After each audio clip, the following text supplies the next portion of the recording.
Guys, നമ്മൾ പുതിയ വീട്ടിലേക്ക് സ്വാഗതം. ഇപ്പം നമ്മളുള്ളത് സിദ്ധാശ്രമ കുളത്തിലാണ്. അതാണ് കുളം. അപ്പം നമ്മളിവിടെ കുളത്തിലെ വെള്ളം വയലിലെ ആവശ്യങ്ങൾക്കായി ഉപയോഗിക്കുന്നുണ്ട്.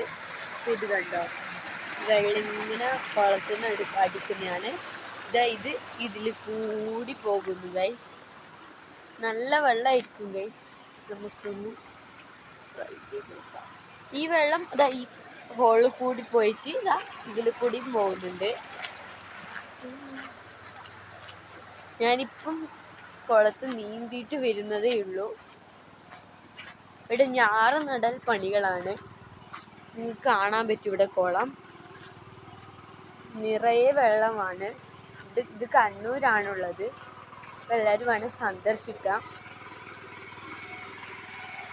നിങ്ങൾക്കിപ്പോൾ കാണാൻ ഞാറിടുന്നത്.